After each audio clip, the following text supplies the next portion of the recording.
सेवारू यहाँहरू सबैमा म भीमा खजुम लिम्बू विद्यार्थी मञ्च केन्द्रीय कार्य समितिको पूर्व उपाध्यक्ष। अहिले म काठमाडौँ उपत्यकाको ललितपुर जिल्लामा छु। यहाँ मेरो बसोबास छ र यहाँबाट म हजुरहरूसँग फेसबुक लाइभ मार्फत जोडिने प्रयासमा छु र यहाँहरूले मलाई सुन्दै हुनुहुन्छ होला जस्तो मलाई लागेको छ, हेर्दै हुनुहुन्छ नै होला। लिम्बू विद्यार्थी मञ्च केन्द्रीय कार्य समिति बाट भाइहरूले, मेरा प्रिय भाइहरू भन्नु पर्यो, उहाँहरूले मलाई करिब 1.5 महिना अगाडि मलाई अनुरोध गर्नुभयो।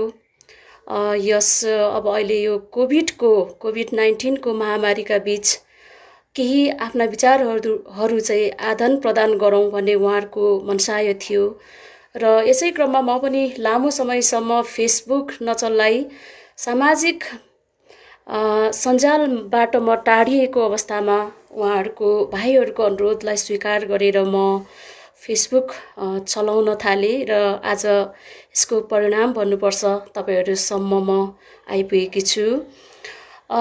र सर्वप्रथमत यहाँहरू जो स्वदेश तथा विदेशमा हुनुहुन्छ आदरणीय महानुभावहरू, मित्रजन, बन्धु बान्धव, आफन्तजन र प्यारा विद्यार्थी भाइ बहिनीहरू जो याक्थुङ कम्युनिटीबाट बिलोङ गर्नुहुन्छ र नेपाल लगायत विश्वका कुनै पनि कुनामा यहाँहरू रहनुभएको होला, यहाँहरू सबैलाई मेरो लुमेन्दिङ सेवारो।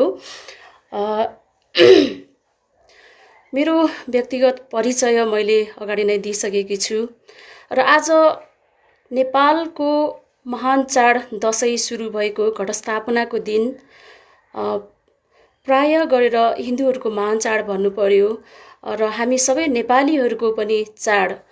यस घटस्थापना आज सुरुवातको बडा दसैँको सुरुवातमा तपाईँहरू सबैलाई उत्तरोत्तर प्रगति, दीर्घायु र सुस्वास्थ्यको कामना सहित ह्याप्पी बडा दसैँ भन्न चाहन्छु। र यस साथै हाम्रो सिङ्गो मुलुक कोभिड-19 को महामारीमा गुज्रिरहेको यस अवस्थामा तपाईहरू के गर्दै हुनुहुन्छ?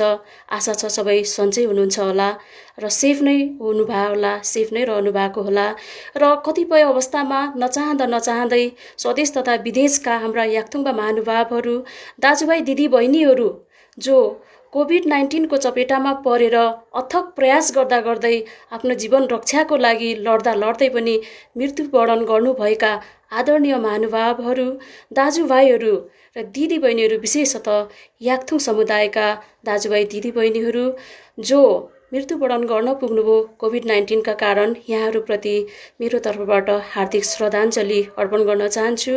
र बाँकी हामी सबै कोभिड-19 को यस महामारीमा हामी सबै सुरक्षित रहौँ, आफ्नो ठाउँमा रहेर सामाजिक दूरी कायम गर्दै कुनै पनि देशको सरकारले तय गरेको नियमहरू पालना गरौँ र सुरक्षित रहौँ भन्ने मेरो अनुरोध पनि छ र म अगाडि बढ्न चाहन्छु।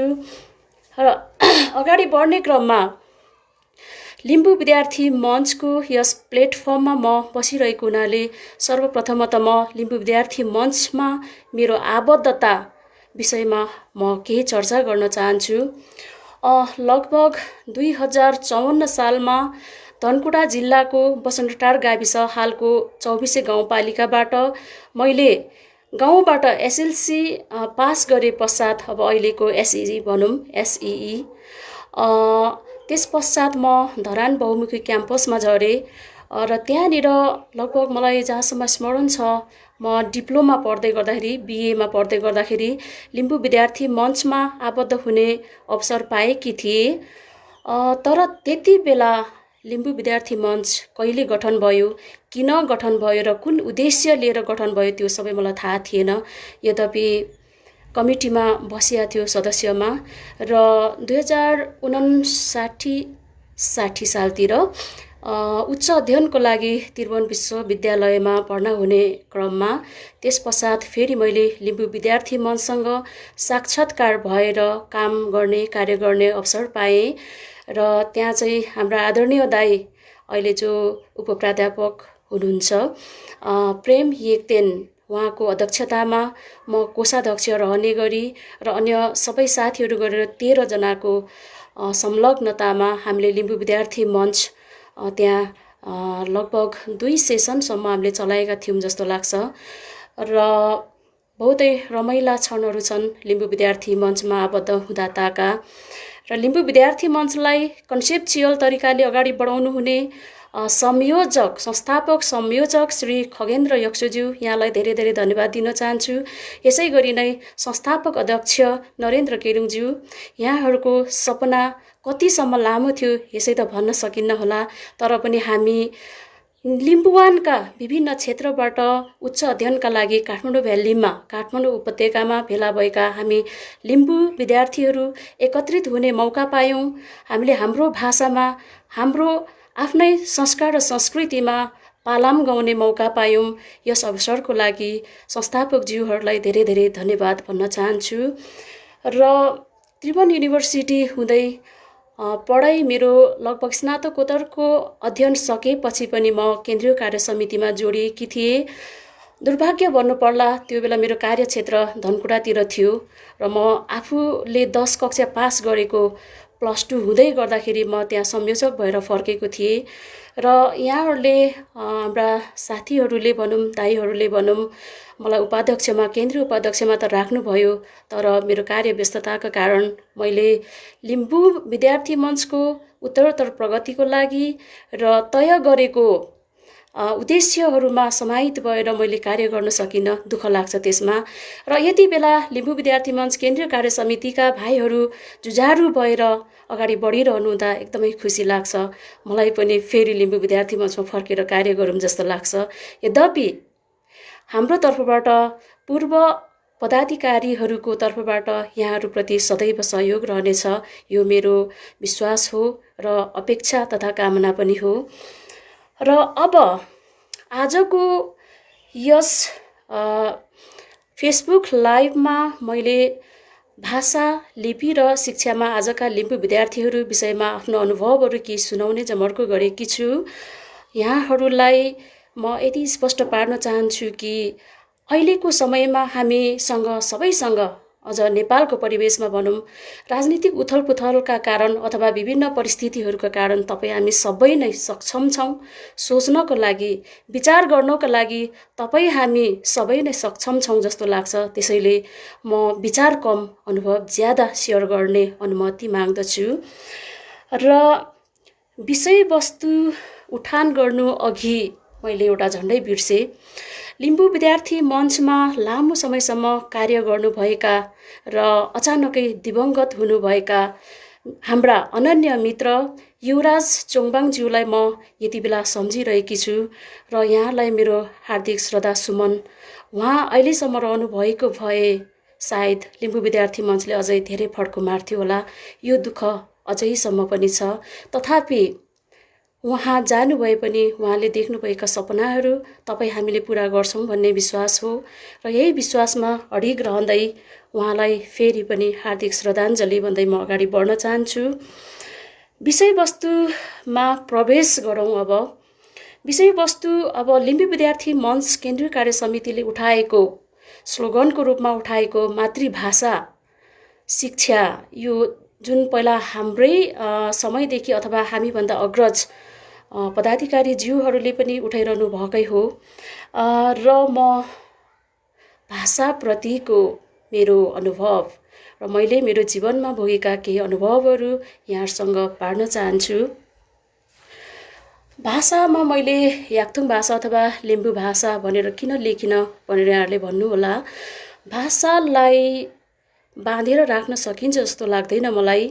त्यसो भएको हुनाले म लिम्बू याक्थुङ भाषा सँगसँगै नेपाली, संस्कृत, अङ्ग्रेजी जस्ता भाषाहरूमा पनि केही प्रसङ्गहरू निकाल्छु भन्ने मलाई लागेको छ। त्यसैले मैले भाषा र लिपि मात्रै लेखेको छु। भाषासँग सम्बन्धित मेरो बाल्यकालको स्मरण गराउन चाहन्छु म यहाँहरूलाई र तपाईँहरूले पनि यदि भाषासँग सम्बन्धित तपाईँहरूसँग पनि त्यस्ता केही स्मरण छन् भने ती अविस्मरणीय स्मरणहरू, अनुभवहरू कुनै न कुनै माध्यमबाट पोख्नु नै हुनेछ भन्ने मेरो विश्वास हो। र भाषाको सवालमा अहिले र उहिलेको तुलना गर्दाखेरि अहिलेका हाम्रा भाइ बहिनीहरू भनौँ, हाम्रा बालबच्चाहरू जब बोली फुट्छ, बच्चाहरूले नेपालीलाई स्किप गर्दै अङ्ग्रेजीमा फरर बोल्न थालेको यो यथार्थ मैले पनि महसुस गरेकी छु। तपाईहरूले पनि महसुस गर्नुभएकै होला। र अहिले नेपालको कन्टेक्स्टमा नेपाली भाषा चेपुवामा परेको अवस्था छँदै नै छ। मातृभाषा त झनै आफ्नै ठाउँमा एकदमै खुम्चिएको अवस्था हो। र मेरो सन्दर्भमा भन्नुपर्दाखेरि म धनकुटाको एउटा गाउँमा जन्मेँ, लौरे परिवारमा, जहाँ चाहिँ मेरो बुवा आमा सगर्व मातृभाषामा बोल्नुहुन्थ्यो, लिम्बू भाषामा। र सायदै जुन बेलाबाट मैले बोल्न सुरु गरेँ, मैले लिम्बू भाषा नै फरर बोलेँ होला। यो किन पनि मलाई लाग्छ भने प्राथमिक शिक्षा अध्ययन गर्नुभन्दा अगाडि नै, जब गोठाले उमेर भन्नुपर्ला, गाउँघरमा हामी गोठाला गर्ने गर्छौँ, म पनि मेरो दाजु दिदीहरूको पछि लागेर गोठाला गर्न गएको थिएँ। र त्यति बेला सम्भवतः अर्को गाउँतिरबाट छेत्री होला, म जत्रै केटी एकदमै सानी, 5-7 वर्ष नपुगेको, लगभग 5 वर्षको उमेरको साथीको गाईबस्तुसँग हामीले लगेका हाम्रा गाईबस्तुहरूको जम्का भेट भयो। र त्यति बेला मैले आफ्नो वस्तुहरू धपाउने बहुतै प्रयास गरेँ, तर सकिनँ। अनि ती अर्की गाउँबाट आएकी ती केटी जो चाहिँ नेपाली भाषी थिइन्, र उनले मलाई नेपाली भाषामा यस्तरी गाली गरिन्, मैले बुझेँ। तर म नेपाली भाषा बोल्न जान्दिनँ थिएँ, त्यसैले मैले कसरी त्यसको जवाफ फर्काउने मलाई कुनै मेसो नै भएन। भरेबाट मैले यसो महसुस गरेँ, मैले पनि गाली गर्नै पर्छ, उसले मलाई गाली गरेको छ। र मैले पनि उसले जुन तरिकाले गाली गर्यो, मैले पनि त्यही गाली खर्लप्पै मैले फर्काइदिएँ। तर मलाई थाहा भएन त्यो गाली केवल लिम्बूको लागि मात्र रहेछ। र मैले उसलाई छेत्रीको गाली त अर्कै थिएछ, मैले छेत्रीको गाली फाल्टै गर्नुपर्ने थिएछ।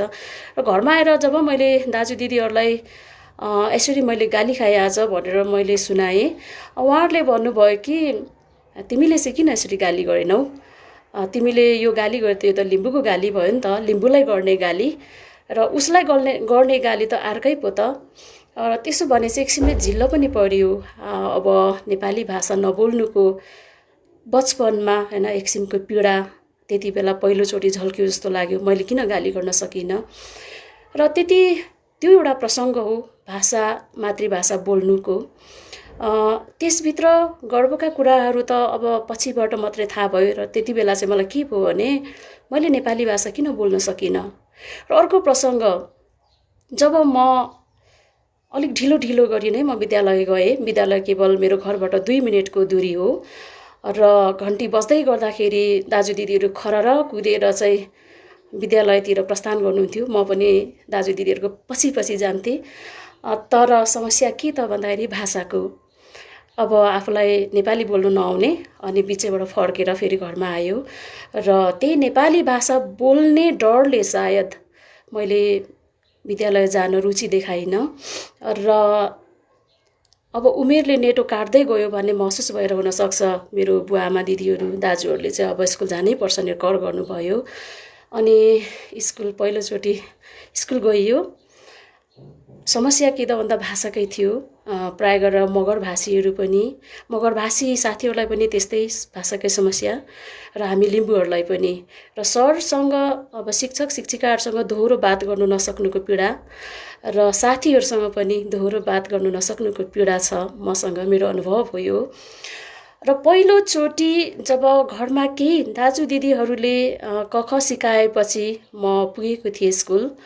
शिक्षक सरले मलाई अहिलेसम्म पनि मलाई याद छ, उहाँ मुडेबासको तेजबहादुर थापा मगर सर हुनुहुन्थ्यो। उहाँले मलाई नाम लेख्नको लागि कापीमा नाम लेखिदिनु भयो। त्यो मैले सार्नुपर्ने थियो र मैले धेरै कोसिस गरेँ। जब कोसिस गर्दै जान्थेँ, लिम्बूमा पुगेपछि चाहिँ बिग्रिने। अनि म सरलाई भन्न पनि सक्दिनँ थिएँ कि मैले लेख्न सकिरहेको छुइनँ, किनभने भाषा त त्यहाँ बाधकै थियो। र उहाँले भनेको म बुझ्थेँ तर फर्काउन सक्दिनँ थिएँ। अनि कोसिस गर्दा गर्दा पनि जब कापीको पन्नाहरू भरि मैले आफ्नो नाम लेख्न सकिनँ, त्यति बेला बहुतै उहाँलाई मैले किसिमले सायद हाउभावमा मैले नसकेको भावसहित उहाँलाई मैले देखाएँ होला। उहाँ धेरै हाँस्नुभयो, त्यो हाँस अहिले पनि मलाई याद छ। र उहाँले भोलिपल्ट घरैमा गएर चाहिँ एकदम आफ्नो नाम चाहिँ क्लियरली लेखेर ल्याउनु भन्नुभयो। मैले घरमा आएर दाजु दिदीहरूको सहयोगमा आफ्नो नाम चाहिँ लेखेँ। तर भाषामा फेरि पनि समस्या रहिरह्यो। अनि चाहिँ के भयो त भन्दाखेरि भोलिपल्ट जब विद्यालय पुग्यो, साथीहरू म जत्रै साथीहरू चाहिँ चट्टी खेलिरहेको रहेछ। चट्टी यहाँहरू बुझ्नुहुन्छ? गाउँमा यदि यहाँहरू हुर्किनु भएको भने सायद तपाईँहरूलाई थाहा छ होला।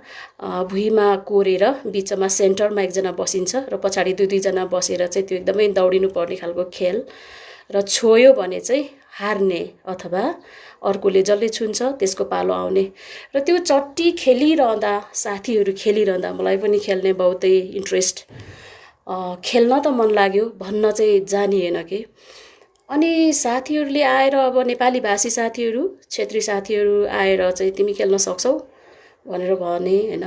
मैले टाउको हल्लाएर सक्छु त भने, तर बोलेर चाहिँ व्यक्त गर्न सकिनँ। त्यसो हुँदाखेरि यसलाई त नेपाली भाषा बोल्नै आउँदैन, यस्तो भाषा नबोल्नेलाई किन गेम खेलाउने भनेर म चाहिँ रिजेक्ट भएँ कि त्यो समयमा। अनि मलाई एकदमै नेपाली भाषा बोल्न नसक्नुको हीनता बोध भयो। अनि त्यस पछाडि चाहिँ अब घरमा आएर दाजु दिदीहरूसँग, अब उहाँहरू पढ्दै हुनुहुन्थ्यो, मभन्दा अलिकति उमेरमा पनि धेरै माथि हुनुहुन्थ्यो, र उहाँहरूलाई मैले जसरी भए पनि नेपाली भाषा बोल्नुपर्छ भन्ने हिसाबले म दाजु दिदीहरूसँग बोल्न थालेँ, सिक्न थालेँ। र त्यस पश्चात लगभग एक हप्ता पछाडि होला मैले बल्ल बल्ल चट्टीमा चाहिँ मैले इन्ट्री पाएको थिएँ। र त्यो इन्ट्री पाएको दिन यति खुसी भएँ, म यति खुसी भएँ, म दौडेकै। र त्यति बेला मैले बोलेर भन्दा पनि खेलेर नै आफ्नो क्षमता अगाडि देखाउनु थियो। र त्यस पछाडि मात्र साथीहरूले ओहो यसले पनि खेल्न सक्दो रहेछ, नेपाली भाषा नबोले पनि भन्ने खालका महसुस गरेँ क्या। र अनि त्यस पछाडि चाहिँ मैले आफूलाई यसरी नै अगाडि बढाएँ। यो हो मेरो प्रारम्भिक मातृभाषा हुँदै नेपाली भाषातिर लम्किनुको मेरो सुरुवाती अनुभव। र यो सँगसँगै अब प्रसङ्ग अलिकति अगाडि बढाउँदै जाउँ। र अब भाषाकै सवालमा लिम्बू भाषा प्रतिको रुचि र आफूले जुन बोल्दै आइएको थियो, गर्भावस्थादेखि नै भनौँ, आमाको गर्भमा रहँदैदेखि नै बोल्दै आएको याक्थुङपान या लिम्बू भाषा भनौँ। र यसमा चाहिँ मैले नेपाली भाषा बोल्नुभन्दा अगाडि, नेपाली भाषा लिपि सुरु गर्नुभन्दा अगाडि लिम्बू भाषाको प्रभाव, याक्थुङपानको प्रभाव चाहिँ कसरी पर्यो त भन्ने कुरा पनि अलिकति चर्चा गर्न चाहन्छु।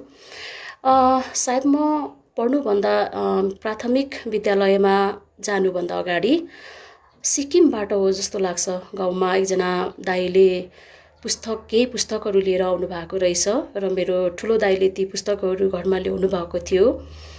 ती पुस्तकहरू अचम्म लाग्दा थिए मेरो नजरमा, त्यति बेलाको नजरमा एक किसिमले बुझ्नै नसकिने एकदम अनौठो अक्षर भएको। र तीहरू चाहिँ के हो त भनेर कनीकुथी अब दाइहरूले पढ्नु हुँदाखेरि, दिदीहरूले पढ्नु हुँदाखेरि मलाई थाहा भयो त्यो चाहिँ सिक्किमबाट ल्याइएको अनि याक्थुङ श्रीजङ्गा लिपिमा लेखिएको पुस्तक रहेछ।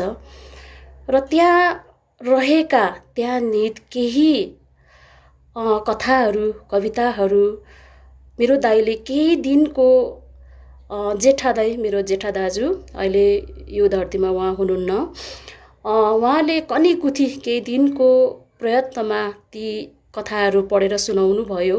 बहुतै रमाइला थिए। मेरो बाल मस्तिष्कमा एकैचोटि छिप्न पुगेको याक्थुङपान र याक्थुङ सकसक। अनि त्यहाँ चाहिँ लेङहङको प्रसङ्ग थियो। लेङहङ भनेको व्यापार हुँदो रहेछ लिम्बू भाषामा। र त्यो लेङहङमा चाहिँ दुईजना मेल क्यारेक्टर्स, अनि त्यहाँ चित्र पनि थियो। म चित्र चाहिँ राम्ररी बुझ्न सक्थेँ, पढ्न नसके पनि।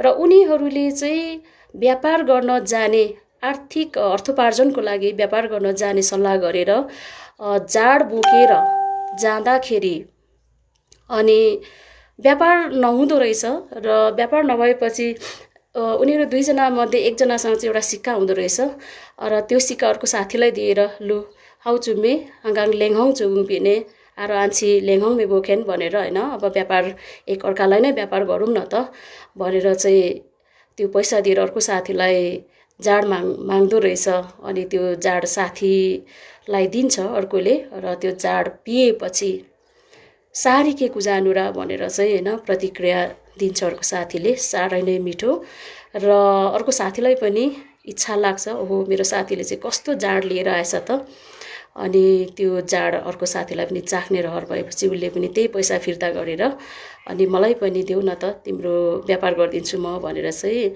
अनि व्यापार गर्ने क्रममा चाहिँ उनीहरूले त्यसरी नै अब एक अर्कालाई जाड दियादी गर्दा गर्दै उनीहरूसँग भएको जाड पनि रित्तिने र भरे अन्तिममा चाहिँ दुईजना आफै मातेर चाहिँ त्यहीँनिर लडी बडी खेल्ने त्यस्तो खालको कथा थियो मेरो बाल मस्तिष्कमा एकदमै छिपेको र अर्को एउटा बिरालोको प्रसङ्गमा मियङले सुबाइन काकमेतु भन्ने टाइपको यो रचना चाहिँ हाम्रा आदरणीय दाइ बिबी मोरिङलाले लेख्नु भएको रहेछ यो पछि मात्रै मलाई थाहा भयो पाठ्यक्रम उहाँले नै निर्माण गर्नुभएको रहेछ यो प्रसङ्गहरू भरे आउने नै छन् र भाषाको यो सवालमा अघि बढ्दै जाँदा मैले केही संस्कृत भाषाको प्रसङ्गहरू पनि म यहाँ उक्काउन चाहन्छु लगभग कक्षा 6 देखि 7-8 भित्र पुग्दाखेरि संस्कृत भाषासँग पहिलो जम्का भेट भयो मेरा समकालीन तपाईहरू सबै यदि हुनुहुन्छ भने तपाईहरूले पनि यो महसुस गर्नुभएको होला र संस्कृत भाषासँग एकैचोटि जम्का भेट यो आफैमा के अनौठो न पिता पुर्खाले पढेका थिए न माता पिताले र एकैचोटि जम्का भेट हुन पुग्यो सिंहदेवी मावि जहाँ म त्यति बेला जति क्लासमा म चढ्दै गएँ उति नै कक्षा पनि चढ्दै गयो जस्तै कक्षा 7 मा म पुगेँ कक्षा 7 भयो कक्षा 8 मा म पुगेँ कक्षा 8 भयो त्यसरी नै विद्यालयको पनि बढोत्तरी हुँदै जाँदै थियो मेरो कक्षा पनि बढिरहेको थियो मेरो क्लास पनि र एकजना घिमिरे सर खेमराज घिमिरे म उहाँलाई सम्झिरहेको छु यति बेला उहाँले एउटा श्लोक होला सायद उहाँले हामीलाई साह्रै घोकाउनु भयो त्यो कस्तो थियो त भन्दाखेरि तमेव माता च पिता तमेव बन्धुश्च सखा तमेव विद्या तमेव विद्या के थियो तमेव विद्या द्रविणम तमेव सर्वम मम देव यो आज पनि म बेला बेला स्मरण गर्छु बुझ्नु चाहिँ केही थिएन तर संस्कृत घोकियो दरैसितले र सरसँग केही बेला हाम्रो अलिकति वैचारिक मतभेदहरू पनि हुन्थे त्यही समयमा र हामी संस्कृत के काम भनेर एक किसिमले विद्यार्थीहरूबाट विमति राख्ने त्यो प्रसङ्ग छँदै थियो तर मलाई एक किसिमको इख पनि जागेर आयो किनकि कक्षा 4 सम्म लगभग पुग्दाखेरि मगर साथीहरूसँग मगर भाषा पनि यति राम्रो सिकिया थियो मलाई एक किसिमको घमण्ड थियो म उनीहरूभन्दा राम्रै मगर भाषा बोल्न सक्छु जस्तो पनि मलाई लाग्थ्यो र संस्कृत पनि हामीले किन बोल्न नसक्ने हैन त्यो केसमा संस्कृत भाषा पनि यति गजब गरी घोकियो भनौँ न अब बुझ्नु त छैन हैन बुझ्नको लागि अहिले जस्तो इन्टरनेटको व्यवस्था थिएन हामी गुगल गर्न सक्दैन थियौं त्यसो भएको भएर अब पुस्तकमा जे छ त्यही घोक्ने सरले जे जति भन्नुहुन्छ त्यही स्मरण गर्ने र घोकियो गजबै संस्कृत शिक्षा संस्कृत भाषा घोकियो परिणाम के त भन्दाखेरि अन्तिम परीक्षामा लगभग 20 पूर्णाङ्कमा चाहिँ 19 सम्म त ल्याइयो जस्तो लाग्छ मेरो स्मरणमा र मेरो भन्नुको मतलब मैले यो अनुभव शेयर गर्नुको मतलब यति मात्रै हो कि भाषा भन्ने कुरा हामीले यो भाषा मेरो यो भाषा तिम्रो अथवा यो भाषामा म पारङ्गत छु र यो भाषामा म पारङ्गत हुनै चाहदिन भन्ने होइन कि भाषा भनेको तपाई हामी सबैको हो र हाम्रो समुदायमा जति पनि भाषाहरू छन् ती सबै भाषा प्रति उत्तिकै सौहार्दपूर्ण वातावरण हामीले बनाउनु पर्छ र हाम्रो मनमा ती भाषाहरूप्रति उत्तिकै सकारात्मक पना चाहिँ आउनुपर्छ भन्ने मेरो बुझाइ हो र यही कुरा म आदरणीय याक्थुङबा महानुभावज्यूहरू तपाईहरू जो लिम्बू भाषा बोल्दा बोल्दै एक किसिमले अर्को लेभलमा पुगेर ट्विस्ट भएर भन्न चाहन्छु म। र तपाईँहरूले लिम्बू भाषा चाहे विभिन्न परिस्थितिका बावजुद किन नहोस् तपाईँहरूले बिर्सिनुभयो होला। र तपाईँहरूलाई म मेरो हार्दिक अनुरोध छ, म हात जोडेर यहाँहरूलाई अनुरोध गर्छु, आदरणीय महानुभावहरू, तपाईँहरूले आफ्नो भाषा मातृभाषा नबिर्सनुहोला। किनकि तपाईँले हिँड्ने बाटोमा तपाईँका सन्तानहरू हिँड्छन्, तपाईँका दर सन्तानहरू हिँड्छन्, हामी हिँड्छौँ। त्यो भएको भएर नेपाली भाषा राम्ररी बोले भनेर यहाँहरूले अथवा अङ्ग्रेजी भाषा राम्ररी बोले भनेर यहाँहरूले आफ्नो मातृभाषा चाहिँ नबिर्सनुहोला र आफ्ना सन्तानहरूलाई पनि आफ्नो मातृभाषाको केही अंश मात्र भए पनि दिनुहोला, सञ्चार गर्नुहोला, कम्युनिकेट गर्नुहोला। यो मेरो अनुरोध हो। र संस्कृत भाषाको यो प्रसङ्गपछि अब नेपालीपनप्रतिको लगावतिर फर्कौँ। नेपाली भाषाप्रतिको लगाव कस्तो रह्यो त मेरो यो अनुभव म सेयर गर्न चाहन्छु। कमेन्ट्सहरू आइरहेछ, तपाईँहरूलाई म अन्तिममा सकेसम्म आन्सर दिने कोसिस गर्नेछु र सकिनँ भने पछि पढेर यहाँहरूलाई रिप्लाई दिउँला, यो अनुरोध छ मेरो। र अब जति कक्षा चढ्दै गइयो नेपाली भाषा उति नै बोल्दै गइयो। यो स्वाभाविकै पनि थियो, साथी सङ्गत थियो र अगाडि पढ्नुपर्छ भन्ने हिसाबले पनि नेपाली भाषाप्रति अलिकति अगाडि बढ्न प्रेरित नै थिएँ म।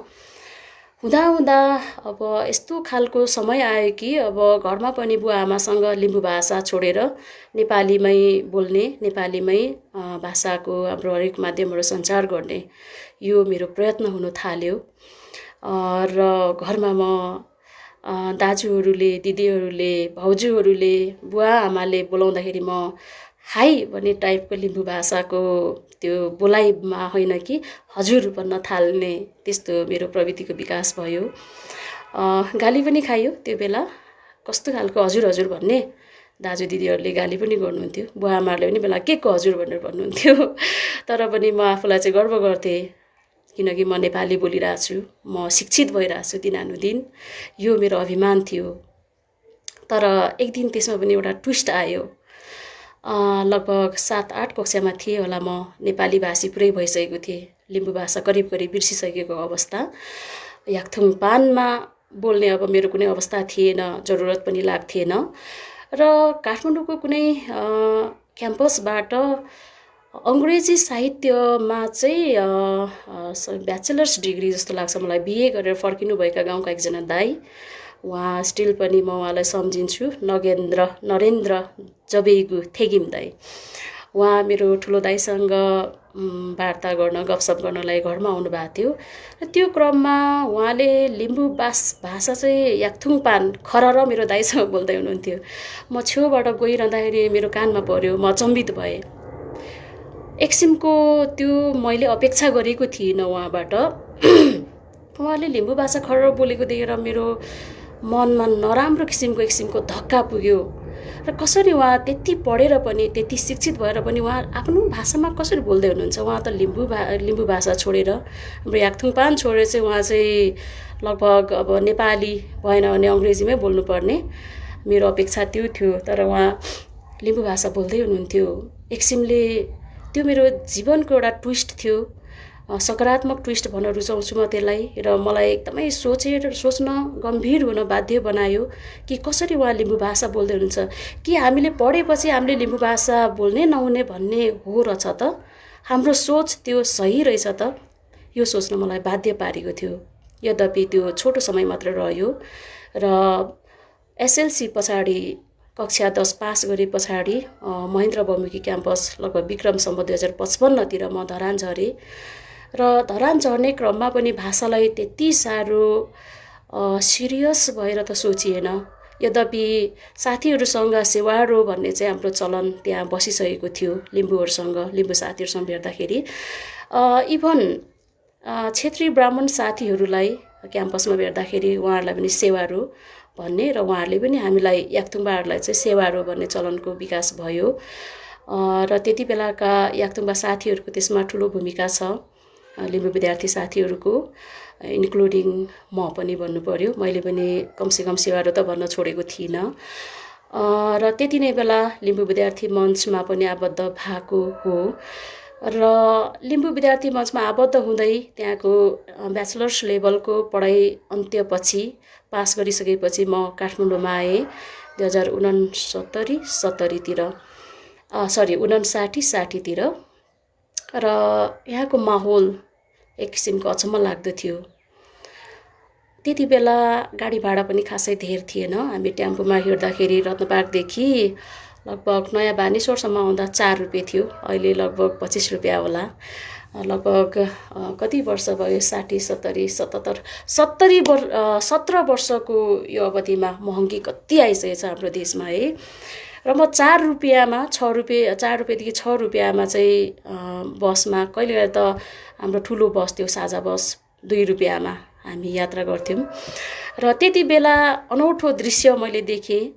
कलेज पढ्ने युनिफर्ममा भएका भाइ बहिनीहरू चाहिँ एक किसिमको बुझ्दै नबुझ्ने भाषा बोल्दै हिँडिरहेको थिएँ। म जिल्ला पढेँ।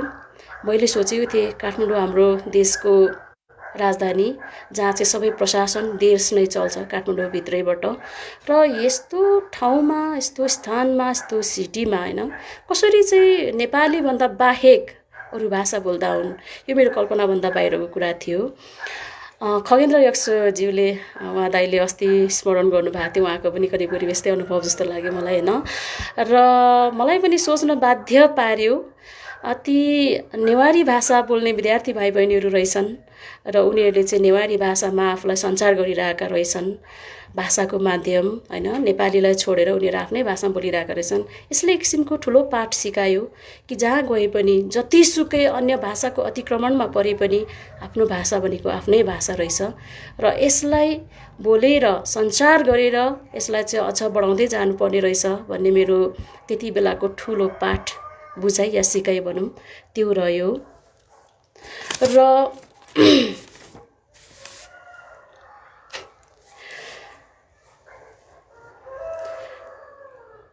र यो क्रममा अगाडि बढ्दै जाउँ। मेरो अनुभवहरू नै तपाईँहरूलाई सेयर गर्दैछु। यसमा मैले सम्झिनुपर्ने एउटा प्रसङ्ग काठमाडौँकै हो, युनिभर्सिटीकै 59-60 सालतिरको त्यति बेलाको शङ्खमूलमा रहनुहुने र अहिले जापानमा रहनुहुने थर्कदीप तिगेलाज्यू, तपाईँलाई मैले एकदमै सम्झिरहेको छु र तपाईँको सहयोगको लागि म आभारी छु। जुन बेला काठमाडौँ आएर त्रिभुवन युनिभर्सिटी कहाँ पर्छ, कहाँ जानुपर्छ, त्यसको लागि कतिवटा गाडी बसहरू परिवर्तन गरेर चाहिँ कीर्तिपुर पुग्नुपर्छ भन्ने पनि थाहा नपाइरहेको अवस्थामा तपाईँले हामीलाई, म लगायत मेरो साथी अर्को एकजना लाई त्रिभुवन युनिभर्सिटीको गेटसम्म पुर्याउनु भयो, साथी दिनुभयो। त्यसको लागि म आजीवन आभार व्यक्त गर्दछु। र यही प्रसङ्गमा भाषाकै सवाल आयो। मैले कहाँबाट हो सायद उहाँले नै दिनुभयो कि त्यहाँनिर अब कसरी एडमिसन पाउने त भन्ने कुरामा चाहिँ धरानको राजनीतिक वृत्तमा चिनिएका हाम्रा एकजना दाई विदुर लिङथेप दाई हुनुहुन्थ्यो। उहाँ अगाडि नै पढ्न आउनुभएको थियो त्रिभुवन विश्वविद्यालयमा र उहाँ जेन्स होस्टेलमा बस्नुहुन्छ भन्ने थाहा पाएपछि चाहिँ अब उहाँलाई फोनबाट भेट्ने भन्ने लाग्यो र उहाँलाई सोध्नु पर्यो प्रोसिड्युरहरू के कस्ता रहेछन् भन्ने कुरा चाहिँ बुझ्नको लागि उहाँलाई फोन गरेको। संयोगवश अर्का एकजना लिम्बू दाइले उठाउनु भएछ। उहाँले मलाई सोध्नुभयो के कामको लागि कसलाई खोजेको भनेर र मैले विदुर लिङथेप दाइलाई भनेर भनेपछि उहाँले के हो आफू, को हो आफू भनेर मलाई सोध्नुभयो। अनि मैले मेरो परिचय दिएपछि नाम चाहिँ भनेको थिइनँ, म पनि लिम्बू नै हो भने। र उहाँले एकदमै साधारण खालको एकदमै इजी खालको लिम्बू भाषामा मलाई सोध्नुभयो के किमिङथे भनेर होइन। उहाँ हुनुहुन्थेछ हाम्रो पान्थरका गोपेटारका अङ्ग्रेजी विषयमा स्नातकोत्तर तहमा अध्ययनरत त्यति बेलाको होइन सन्तोष लिङदेन दाई हुनुहुँदो रहेछ। पछिबाट मैले थाहा पाएँ र उहाँले धेरै सहयोग गर्नुभयो कीर्तिपुरमा त्यहाँ डेरा खोज्नमा, त्यहाँ स्थापित हुनमा, पढाइलाई अगाडि बढाउनमा, त्यहाँको माहौल बुझ्नमा पनि उहाँले धेरै सहयोग गर्नुभयो। तपाईँले यदि मलाई हेर्दै हुनुहुन्छ भने धेरै धेरै धन्यवाद दाई। र मलाई थाहा भयो त्यति बेला अब ब्याचलर्स डिग्रीमा मात्र होइन, डिग्रीमा पुगेर पनि आफ्नो भाषा नबिर्सिने, आफ्नो मातृभाषी या भनौँ याक्थुङ पान बोल्ने दाइहरू पनि हुनुहुँदो रहेछ। एक किसिमले त्यो आफ्नो भाषाप्रतिको त्यो लगाव गर्व गर्ने ठाउँ उहाँले दिनुभयो भनौँ। र पछि पनि भेटका क्रममा लिम्बू भाषै बोलिन्थ्यो।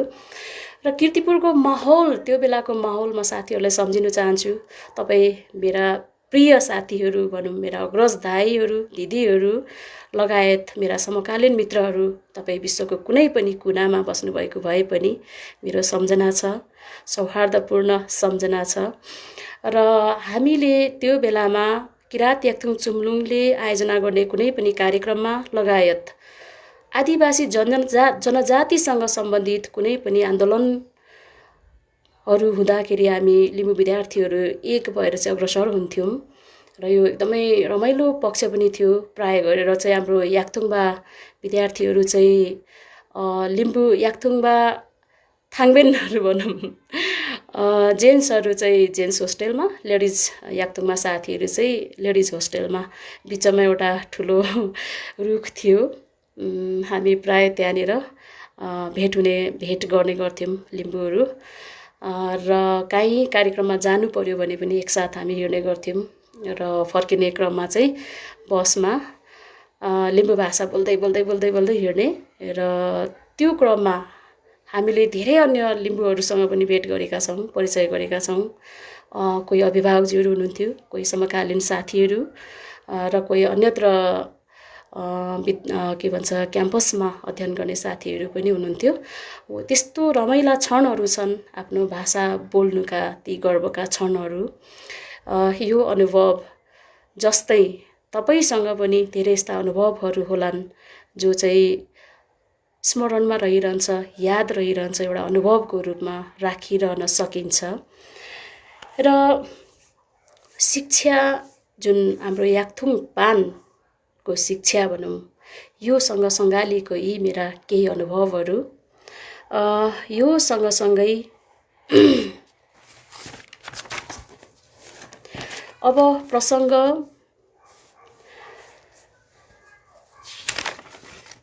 अब लिपिकोतिर जाउँ होला। छोटो समय त धेरै नै गइसक्यो जस्तो छ। अब लिपिसँग सम्बन्धित पनि अलिकति चर्चा गरिहाल्छु, आफ्नो अनुभवहरू सेयर गर्छु। यो लिपिको चर्चामा सबैभन्दा पहिला चाहिँ याक्थुङ श्रीजङ्घा लिपिकै कुरा गरौँ। यो चर्चा मेरो बाल्यकालसँग जोडिन्छ। मैले नेपाली भाषाको लिपि अथवा व्याकरण सिक्नुभन्दा अगाडि याक्थुङ श्रीजङ्घा लिपिलाई चाहिँ मैले देखेको जरुर हो। इभन मैले सिक्न त सकिनँ, तर मैले अघि नै भने त्यो पुस्तक जो सिक्किमबाट आएको पुस्तक, ल्याइएको पुस्तक थियो, त्यो लिपि एक किसिमको बहुतै मन तान्ने खालको लिपि थियो। र त्यो मैले बाल्यावस्थामा पढ्न नसके पनि, सिक्न नसके पनि त्यो लिपि मेरो मन मस्तिष्कमा थियो नै। र यसै क्रममा चाहिँ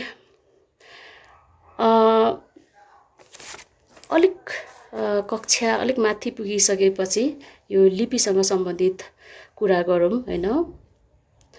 लगभग 2051 सालतिरको हुनसक्छ। म पहिलाको निम्न माध्यमिक तहमा चाहिँ अध्ययनरत थिएँ जस्तो लाग्छ। एउटा कार्यक्रममा दाजु दिदीहरूसँग गइएको थियो, घरदेखि निकै टाढा अर्को जिल्लामा। र त्यहाँ एकजना दाइ आउनुभयो हामी बसेको ठाउँमा। एक किसिमले उहाँले चिने जस्तो गरेर आउनुभयो कि। अनि म चाहिँ अलिकति अब भर्खर 13-14 वर्षको उमेर, एक किसिमले असहज पनि लाग्यो कोही नचिनेको मान्छे आउँदाखेरि। तर उहाँले आफ्नो परिचय राख्दै चाहिँ एउटा पुस्तक चाहिँ मेरो हातमा थमाइदिनु भयो। र त्यो पुस्तक हेरेर चाहिँ म जिल्ल परेको अवस्था, किनभने मैले चिनेन कि यस्तो हेर्छु पढ्नै आउँदैन है। अनि उहाँले त्यो पढ्नु भनेर जानुभयो। उहाँ खासमा झुक्किएर आउनुभएको रहेछ के अरे, मेरो दिदीलाई पहिला कतै देख्नु भएको थियो अनि मैले तपाईँलाई देखेको भनेर उहाँले मलाई भन्नुभएको थियो। तर म त्यस्तो देखिने गरी चाहिँ काहीँ निस्केको मलाई याद थिएन। अनि घर, अब त्यो कार्यक्रम पश्चात घर फर्किने क्रममा बास बस्दै घर आउनु पर्थ्यो। र जहाँ विश्राम गरियो, जहाँ बास बस्यो, पुस्तक निकालेर हेरेको छु, बुझ्दिनँ है, एउटै शब्द पनि बुझिने छैन। मलाई थाहा त छ यो याक्थुङ श्रीजङ्घा लिपि हो भन्ने कुरा होइन, तर त्यसभित्र चाहिँ के छ मलाई थाहा छैन।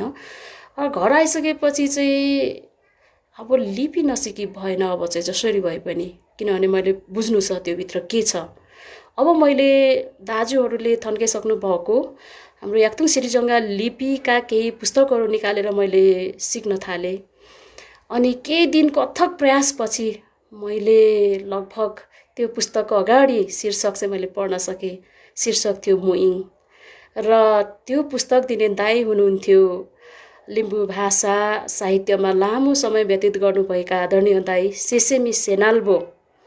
तपाईँले मलाई हेर्दै हुनुहुन्छ भने दाइ, तपाईँलाई धेरै धेरै धन्यवाद त्यसको लागि। तपाईँले मलाई पुस्तक दिएर बहुतै ठुलो गुण लाउनुभयो।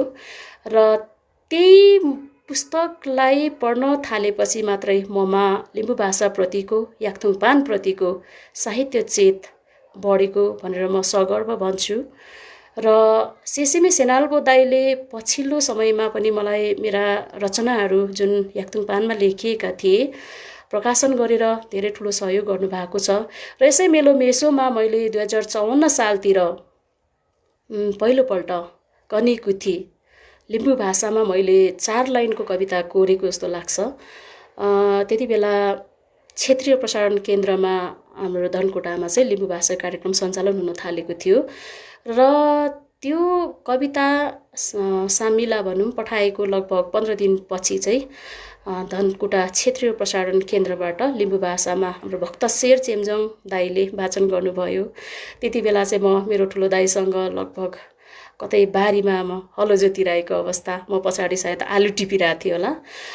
एसएलसी पछिको कुरा हो त्यो। एसएलसी दिएर त्यो बिचको समयमा अब यति बेला ब्रिज कोर्स गर्ने चलन छ हाम्रो पालामा। There is no bridge course. हामी चाहिँ काम गरेर आफ्नो ब्रिज कोर्स गर्थ्यौँ। अनि सानो सानो रेडियोमा चाहिँ आफ्नो कविता आउँदाखेरिको त्यो क्षण मेरो जिन्दगीको अविस्मरणीय क्षण, भाषाप्रतिको एकदमै सगर्व हुने त्यो क्षण। र म बुर्कै उफ्रेको देखेर मेरो दाजु छक्क पर्नुभयो। हलो जोत्नै छोडेर मलाई हेर्नुभयो। उहाँ धेरै छक्क, म चाहिँ आफ्नै धुनमा मख है। त्यस पश्चात लिम्बू भाषामा लेख्ने र लिपिलाई पनि अध्ययन गर्ने प्रसङ्गहरू रहि नै रहे, बढी नै रहे हैन। यो लिपिसँग सम्बन्धित तपाईँले पनि सिरिजङ्गा याक्थुङ सिरिजङ्गा लिपि कसरी सिक्नुभयो? नेपालमा सिक्किम जस्तो औपचारिक तरिकाले अध्ययन हुन थालेको धेरै भएको छैन। अनि पान हुँदै अहिले कक्षा 6, 7, 8 सम्म चाहिँ लिम्बू भाषाको पाठ्य पुस्तक निर्माण भएको छ र हाम्रो केही लिम्बुवानका केही जिल्लाहरूमा केही विद्यालयहरूमा सुरु भएको छ भन्ने चाहिँ मैले थाहा पाएँ। र आनी पान पहिलादेखि नै सञ्चालित थियो त्यो मलाई राम्रै थाहा छ। तर हाम्रो जुन बेला म प्राथमिक निम्न माध्यमिक हुँदै अगाडि बढिरहेको थिएँ त्यो बेला चाहिँ हामीले औपचारिक तरिकाले कुनै हाम्रो याक्थुङ सकसकमा सिरिजङ्गा लिपिमा हामीले पढ्ने मौका पाएनौँ। कुनै अनौपचारिक तरिकाले सिक्ने मौका पनि खासै पाएको जस्तो लाग्दैन। कनिकुथी एक दुईचोटि भयो कि त्यो मलाई स्मरणमा त्यति छैन। र यो भयो लिपिको कुरा। तपाईँहरूलाई गाह्रो भइरहेको त छैन नि मैले बकबक गरिरहँदाखेरि? Thank you so much. उहाँहरूले लेख्दै हुनुहुँदो रहेछ। र अब अर्को विषयतिर जाउँ हामी। अब चर्चा गरौँ यो शिक्षामा आजका लिम्बू विद्यार्थीहरूको अवस्थाको। भाषा र लिपिलाई छोडेर शिक्षामा आउँदाखेरि एक किसिमको अब हाम्रो समय भनेको पढ्नुपर्छ, पढेर केही गर्नुपर्छ भन्ने खालको एकदम रेनेसा टाइपको जुन जागरण पुनर्जागरण टाइपको कन्सेप्ट लिएर हिँडेको हामी हैन। त्यति बेला हामीलाई भुलाउनको लागि इन्टरनेटको त्यस्तो सुविधा थिएन, मोबाइलको त्यस्तो सुविधा थिएन। यहाँहरूमध्ये लिम्बू विद्यार्थी भाइ बहिनीहरू जो भर्खरका हुनुहुन्छ यहाँहरूलाई छक्कै लाग्छ होला। सत्य यो थियो कि हामीले एउटा रिचार्ज कार्ड लिनको लागि हामी 4 घण्टादेखि 6 घण्टासम्म ठेलमठेल लाइनमा हामी उभिन्थ्यौँ कि एउटा कार्ड लिनु, सिम कार्ड भनौँ, रिचार्ज कार्ड होइन सिम कार्ड। रिचार्ज कार्ड त झन् खासै भेट्ने कुरै भएन। र त्यति बेला 61-62 तिरको कुरा, मोबाइल भर्खर नेपालमा आउनु थाल्यो। अनि मोबाइल बोक्न थाल्यो, उपहार आउनु थाले विदेशबाट, दाइहरूले पठाउनुहुन्थ्यो। र त्यो मोबाइल बोकेर हिँड्दाखेरिको गर्व अहिले सायदै व्यक्त गरेर गर्न सकिन्न।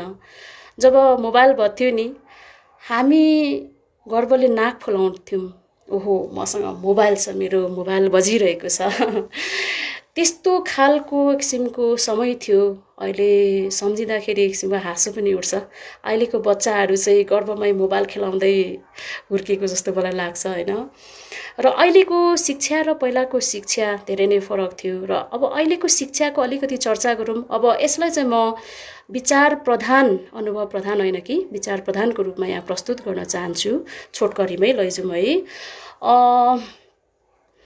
अहिलेको कन्टेक्स्टमा स्पेसियली अब मेरो पनि दाइ दिदीहरू धेरै हुनुहुन्छ। दाइ दिदीहरूको सन्तान मेरा भदाभदैहरू छोराछोरीहरू धेरै छन्। उनीहरूलाई पनि म भनिराख्ने गर्छु, स्पेसियली जब उनीहरू मोबाइलमा मात्र व्यस्त हुन्छन् नि, मलाई एक किसिमको असन्तुष्टि चाहिँ लाग्छ। अब हामीले पहिला यस्तो गर्नुपर्छ, यस्तो बन्नुपर्छ भन्ने किसिमको हाम्रो एउटा वे थियो, सपना थियो। तर अहिलेको कन्टेक्स्टमा, अहिलेको विद्यार्थी भाइ बहिनीहरूको कन्टेक्स्टमा चाहिँ अहिलेको विद्यार्थी भाइ बहिनीहरू चाहिँ धेरै नै अलिकति मोबाइलमा भुलिएको हो कि, किनभने मोबाइलमा त एभ्रिथिङ छ होइन। पुरै दुनियाँ अटेको छ त्यसमा। पब्जी छ होइन, क्यान्डी क्रस छ, एभ्रिथिङ छ। गुगल गरेपछि नआउने केही पनि छैन, सारा संसार त्यसैमा छ होइन। यस्तो हुँदाखेरि र अहिले विद्यार्थी भाइ बहिनीहरूमा जो निम्न माध्यमिकमा अब सबै मावि नै भनौँ, +2 सबै मावि नै भइसकेको छ होइन। र माविसम्म पुग्ने क्रममा जब हातमा मोबाइल हुन्छ तब सपनाहरू त्यसै मर्छन् कि भन्ने मलाई लाग्छ होइन। र अहिलेको केसमा चाहिँ मैले केही हाम्रो लिम्बुवानका केही जिल्लाहरू र ती जिल्लाहरूका केही विद्यालयहरूमा सानो रिसर्च होइन, स्याम्पलिङ रिसर्च भनौँ गरिएको थियो। र त्यसमा चाहिँ शिक्षाम्बाज्यूहरूले चाहिँ एकदमै ठुलो सहयोग गर्नुभयो, त्यहाँको वस्तुस्थिति बताउनु भयो। र अहिलेको कन्टेक्स्टमा चाहिँ के चाहिँ हुँदो रहेछ भने 9-10सम्म चाहिँ, कक्षा 9-10सम्ममा चाहिँ भर्खर विद्यार्थी भाइ बहिनीहरू चाहिँ युवा अवस्थामा प्रवेश गर्ने, र 11-12 पुगेपछि प्राय गरेर छात्र युवा विद्यार्थी भाइ बहिनीहरू चाहिँ अब जसरी भयो भने हाउ टु अर्न मनी होइन। र पैसा ठुलो कि शिक्षा ठुलो भन्ने कुरामा पक्कै पनि यस के अरे चरणमा गुज्रिरहेका भाइ बहिनीहरूको मस्तिष्कमा द्वन्द्व चल्छ नै होला जस्तो मलाई लाग्छ। मैले पनि 2066-67मा कक्षा 11 र 12लाई श्री सिंहदेवी उच्च मावि, तत्कालीन उच्च माविमा पढाउने मौका पाएँ। र त्यति बेला पनि छात्र र छात्राको सङ्ख्यामा समेत धेरै फरक थियो। छात्राहरूको सङ्ख्या धेरै, छात्र यानि कि बोइजहरूको सङ्ख्या चाहिँ धेरै कम। र केही समयसम्म चाहिँ अब कक्षामा आउने, त्यस पछाडि चाहिँ हराउने। कहाँ गयो त भनेर खोजी गर्दा 1 महिना पछाडि चाहिँ मलेसिया पुग्यो अरे, अथवा खाडी मुलुकमा दुबईतिर पो लागेछ होइन, साउदीतिर पो पुगेछ। हो त्यहाँबाट चाहिँ अब फेसबुकमा फ्रेन्ड रिक्वेस्ट आउँछ, हो मिस भनेर। सो मच सरप्राइजिङ, बहुतै सरप्राइजिङ भयो म त्यति बेला। किन युवाहरू चाहिँ आखिर गइरहेछन् त? हो म मान्छु, गाउँमा हामी आर्थिक अभावसँग जुधिरहेका हुन्छौँ र हाम्रा मातापिताहरू, हाम्रा बुवा आमाहरू सबै साक्षर हुनुहुन्न। त्यो केसमा बुवा आमाबाट दबाब त भएकै होला, यो म मान्छु। तर युवाहरू पनि, युवा भाइहरू पनि चाहिँ यसरी पढ्नुभन्दा चाहिँ पैसा कमाउनतिर हतारिँदा एक किसिमले दुःख लाग्छ। र लगभग 10 वर्ष पछाडि 2067देखि यो 77सम्मको यो केसमा अहिले पनि केही परिवर्तन भएको छैन भन्ने बुझियो। यो दुःख लाग्दो कुरा हो कि होइन? एक किसिमले अभिभावकज्यूहरू र विद्यार्थीवर्गहरू तपाईँहरूले पनि एकचोटि सोच्नु जरुरी छ जस्तो लाग्छ। र यो रियालिस्टिक कुरा हो, यसमा कुनै सिद्धान्तका कुराहरू छैनन्, व्यवहारिक कुरामा हामी लाग्नुपर्छ। र यसले भोलि गएर हाम्रो याक्थुङ समुदाय समाजमा यो यसरी पैसालाई मात्रै महत्त्व दिने र मनी टक्स भन्ने किसिमको कन्सेप्टले, र शिक्षा केही होइन, शिक्षाले के गर्छ, शिक्षाले जागिर दिन्छ र नेपालको कन्टेक्स्टमा यो खालको चाहिँ हाम्रो सोच हाबी हुँदै गएपछि भावी पुस्ता, हाम्रा सन्ततिहरूको चाहिँ शैक्षिक स्तर कहाँसम्म पुग्ने हो? यो मेरो अनुरोध छ। अहिलेको लिम्बू विद्यार्थी मञ्च केन्द्रीय कार्य समितिले पनि यस पक्षमा चाहिँ विचार गर्नुहोस्, विचार गर्नुहोस् प्रिय भाइ बहिनीहरू। तपाईहरूकै भाइ बहिनीहरू, तपाईहरूकै वरिपरिका आफन्तजनहरू नै भाइ बहिनीहरू, स्पेसियली भाइहरू भनौँ, विदेशिएका छन्, विदेशतिर जाने क्रम जारी छ होइन। र यसले गर्दाखेरि अब जब उच्च शिक्षामा चाहिँ छात्राहरूको सङ्ख्या बढी र छात्रहरूको सङ्ख्या कम हुँदै जान्छ नि, यसले भोलि गएर पारिवारिक विचलन ल्याउँदैन भन्न सकिन्न। किनभने यहाँ त शिक्षा भर्सेस मनीको कुरा आयो नि त। र एकजनाको अभिमान रहला मैले पैसा कमाएको छु, अर्कोको अभिमान रहला मैले तिमीभन्दा धेरै पढेको छु। र यसले गर्दाखेरि भोलि गएर पारिवारिक विचलन आउँदैन र यो कुराप्रति तपाईँ हामीले सचेत हुनुपर्छ जस्तो लाग्छ। र मेरो अनुरोध छ, र अहिले धेरै पढेर के नै हुन्छ र यो केसहरू धेरै नै आउँछ। इभन मेरो फ्यामिलीभित्र पनि जब म अनइम्प्लोइ भएर भनौँ बेरोजगार लाइफ बिताइरहँदाखेरि सायद मेरै भदाभदैहरूले पनि भने होलान्, स्टिल पनि भन्छन् होलान् कि उहाँले धेरै पढेर के नै भयो र। तर यो बुझाइ बहुतै गलत हो। हामीले शिक्षालाई आफ्नो एक किसिमको हतियार सम्झौँ, जुन हतियार न कसैले चोर्न सक्छ, न कसैले लुट्न सक्छ, न कसैले थुत्न सक्छ होइन। र तपाईँ सम्पत्ति कमाउनुहोस्, पैसा कमाउनुहोस्, जहिले डरमा रहनुहुन्छ, किनभने पैसा त गनिने चिज हो। यो हामीले चलाउनु जानेनौँ भने यो रित्तिएर पनि जान्छ र चोरिन पनि सक्छ। तपाईँले व्यवस्थित तरिकाले आफ्नो पैसालाई व्यवस्थापन गर्नु भएन भने हो, एउटा कुरा मान्नै पर्छ कि समाजमा तपाईँको इज्जत रहन्छ, किनभने तपाईँले पैसा कमाउनु भएको छ। तर तपाईँले संस्कार कमाउनु भएको छैन भने, तपाईँले शिक्षा आर्जन गर्नुभएको छैन भने त्यो कमाएको पैसालाई व्यवस्थापन गर्ने कसरी? त्यो पैसाले पैसा तान्ने खालको तपाईँको क्षमताको कसरी विस्तार हुन्छ, यो कुरा पनि ख्याल राख्नु जरुरी छ जस्तो लाग्छ। मेरा भाइ बहिनीहरू, याक्थुङ विद्यार्थी भाइ बहिनीहरू, तपाईँले बिचैमा पढाइ छोडेर चाहे कुनै खाडी मुलुकमा गएको होस् या कोरिया अहिलेको के भन्छ नयाँ लाउरे जहाँ तपाईँ पुग्नु भएको भए पनि एकपल्ट सोच्नुहोस्।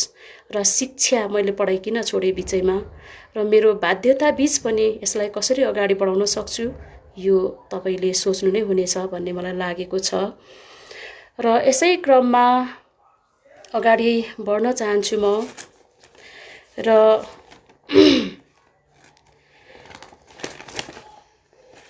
अगाडि बढ्दै जाने क्रममा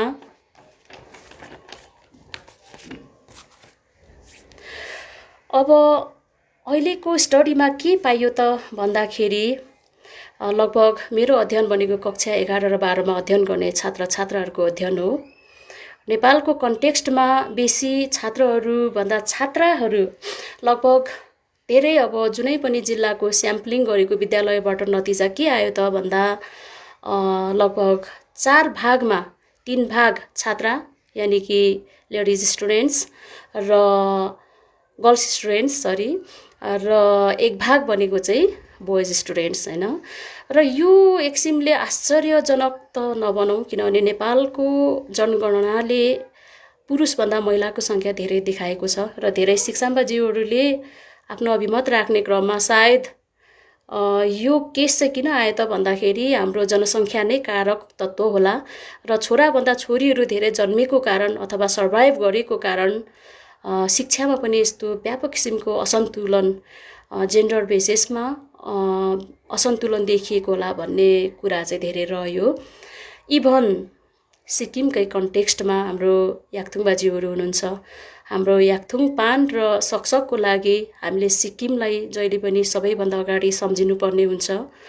र सिक्किमको कन्टेक्स्टमा जहाँ चाहिँ त्यहाँको स्टेट गभर्मेन्टले चाहिँ एकदमै राम्रो नागरिकहरूलाई नेपालभन्दा कता राम्रो व्यवस्था गरेको छ। यद्यपि त्यहाँको एउटा स्टेट एउटा स्कुलको नाम छ, म यो भन्न चाहन्छु।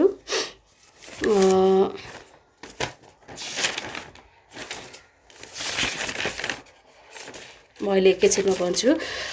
गेजिङको एउटा कलेज र त्यहाँ पढाउनु हुने शिक्षाम्बा मित्र भीम लिम्बुज्यूले त्यहाँको यथास्थितिबारे मलाई जानकारी गराउनु भएको थियो।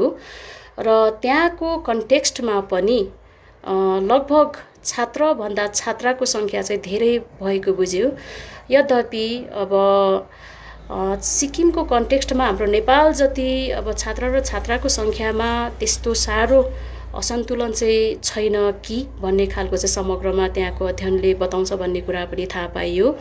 तर पनि वास्तवमा हाम्रो याक्थुङ विद्यार्थीहरूको विद्यार्थी भाइ बहिनीहरूको शिक्षा आर्जन गर्ने अहिलेको जुन अवस्था छ त्यसमा चाहिँ यो छात्र र छात्राको उच्च शिक्षाप्रतिको असन्तुलित यो अवस्थाले भोलि हाम्रो समाजमा विकराल रूप लिन्छ कि भन्ने कुरामा हामी सबै सचेत हुनुपर्छ भन्ने मेरो बुझाइ हो। र अनुभवकै सिलसिलामा जो बिचैमा अध्ययन गरेर छोड्नुभयो विद्यार्थी भाइ बहिनीहरू, याक्थुङ विद्यार्थी भाइ बहिनीहरू, तपाईँहरूलाई म एउटा स्टोरी अनुभवको एउटा कथा सुनाउन चाहन्छु। र यो कुनै यसलाई परिकथा नसम्झिदिनु होला, यो कुनै परिकथा होइन, वास्तविक कथा हो। एकजना आदरणीय व्यक्तित्व हुनुहुन्छ, उहाँको सङ्घर्षले भरिएको अनुभव। उहाँ धनकुटा राजारानी अहिले 24 गाउँपालिकाका मेरा आदरणीय दाई तिलबिक्रम चेम्जोङज्यू। उहाँले एक समय लिम्बू लेखौँ भन्ने अभियान जर्मनीबाटै चलाउनु भएको थियो र उहाँसँग मैले धेरैचोटि उहाँको अनुभवहरू सेयर गर्ने मौका पाएँ। उहाँको अनुभव म आफ्नो अनुभवमा समेट्दैछु। र तिलबिक्रम चेम्जोङ उहाँले आफ्नो बाल्य अवस्था जो चाहिँ निरक्षर माता पिताबाट उहाँले आफ्नो बाल्यवस्था उहाँको सुरु भयो र राजारानीको एउटा विकट गाउँ नै भन्नुपर्छ।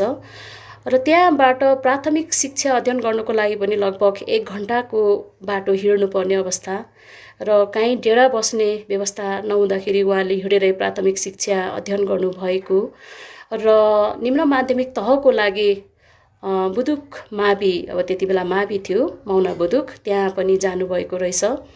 र त्यहाँ अपेक्षाकृत उहाँले चाहिँ अब पढ्न अङ्क ल्याउन नसकेपछि भनौँ, अब किनभने टाढा धेरै अब विद्यालय आउँदा जाँदा मात्रै पनि लगभग 3-4 घन्टा समय व्यतीत हुने र घरबाट पनि पढ्नको लागि उचित वातावरण नहुँदाखेरि उहाँले फेरि डाँडा बजार भानुमावि हो जस्तो लाग्छ मलाई, डाँडा बजार, धनकुटाको डाँडा बजारमा पनि उहाँले चाहिँ जोइन गर्नुभएछ।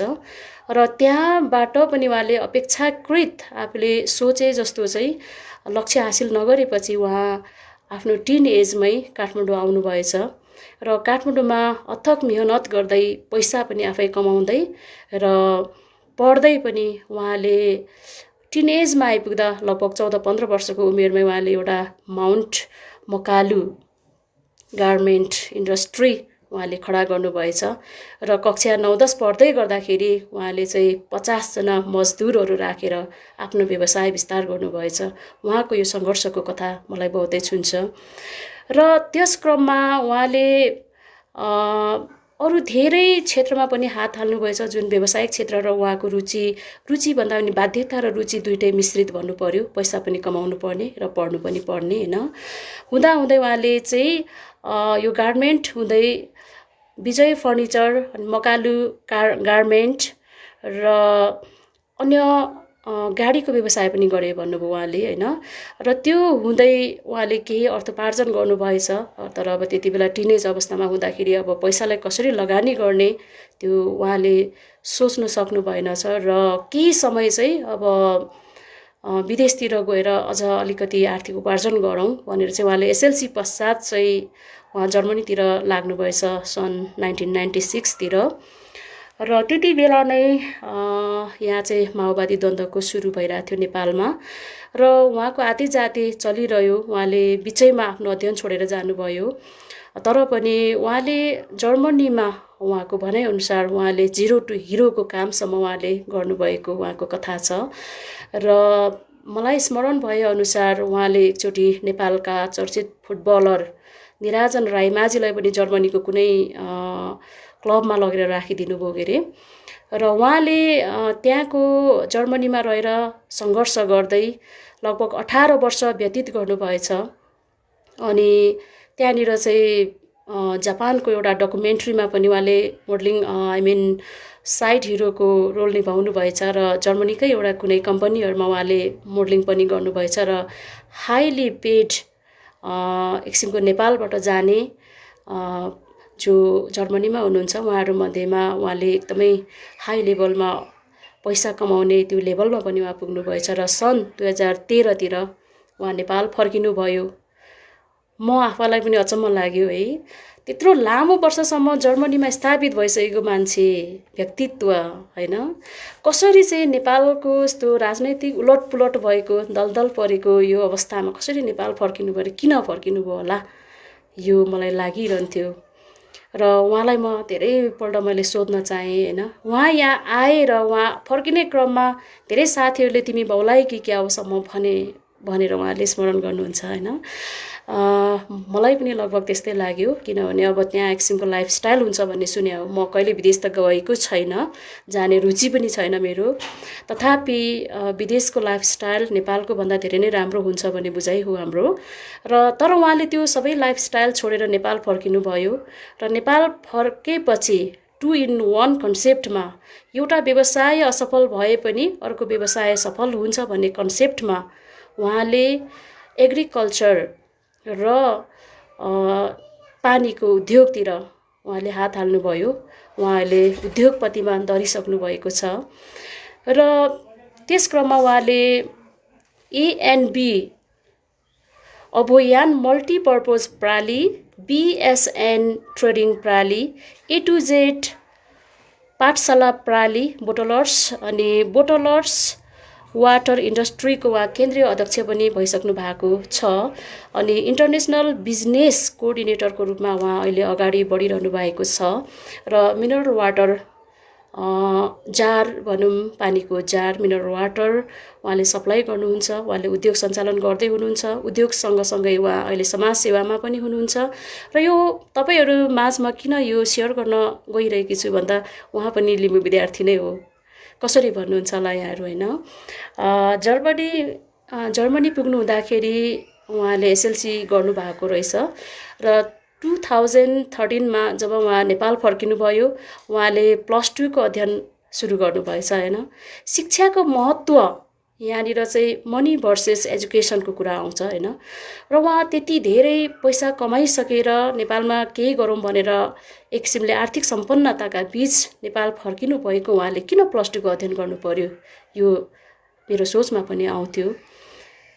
उहाँकै भनाइमा उहाँले के भन्नुहुन्छ भन्दाखेरि money is something but not everything, यो कन्सेप्ट उहाँको मैले बुझेँ। र शिक्षा भन्ने कुरालाई जागिरसँग मात्रै तुलना गर्नु हुँदैन, यो चाहिँ हाम्रो लागि अभिन्न अङ्ग हो। शिक्षाले हामीलाई एउटा एक किसिमको रेपुटेसन दिन्छ भन्ने उहाँको बुझाइ रहेको मैले पाएँ र +2 हुँदै अहिले उहाँ डिप्लोमा सेकेन्ड इयरमा चाहिँ उहाँ हुनुहुँदो रहेछ। उहाँलाई म धेरै तपाईँलाई धेरै धन्यवाद छ। तपाईँ धेरै नै विद्यार्थीहरूको लागि, हाम्रो याक्थुङ विद्यार्थीहरूको लागि तपाईँ एकदमै प्रेरणाको स्रोत हुनुहुन्छ र बन्नुहुन्छ भन्नेमा मेरो विश्वास छ, इभन इन्क्लुडिङ म पनि होइन। र तपाईँको अध्ययन यसरी नै बढिरहोस्। तपाईँ उद्योगपति भएर देशको समुन्नतिमा पनि योगदान दिनुहोस् र भोलि गएर स्नातकोत्तरको तह अध्ययन गर्दै शिक्षाको क्षेत्रमा पनि अगाडि बढिरहनुहोस् भन्ने मेरो शुभकामना तपाईँलाई।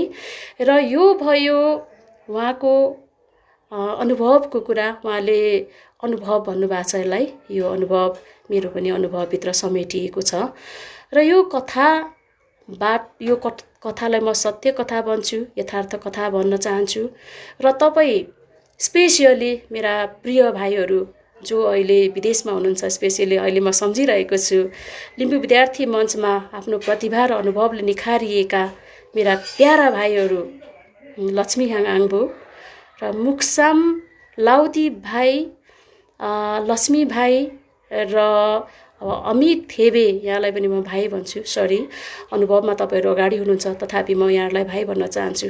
तपाईँहरूलाई मेरो पर्सनल अनुरोध, तपाईँहरूले नेपाललाई छोडेर जानुभयो, यति अथाह सम्भावना बोकेका व्यक्तित्वहरू र लिम्बू विद्यार्थी मञ्चलाई कहाँदेखि कहाँ पुर्याउने सपना बोकेका तपाईँहरू अहिले विदेशमा तपाईँहरू बसिरहँदाखेरि पक्कै पनि हामीले तपाईँहरूलाई धेरै नै सम्झिरहेका छौँ र आशा छ एक दिन तपाईँहरू पनि फर्किनुहुनेछ हाम्रो मातृभूमिमा र हाम्रो मातृभाषा लगायत हाम्रो लिपि लगायत शिक्षा क्षेत्र लगायत समग्र हाम्रो समुदाय मात्र नभएर नेपालकै समग्र उन्नति प्रगतिमा तपाईँहरूको अथक साथ रहनेछ र तपाईँहरूको अद्वितीय योगदान रहनेछ भन्ने मेरो अपेक्षा र मेरो विश्वास रहेको छ।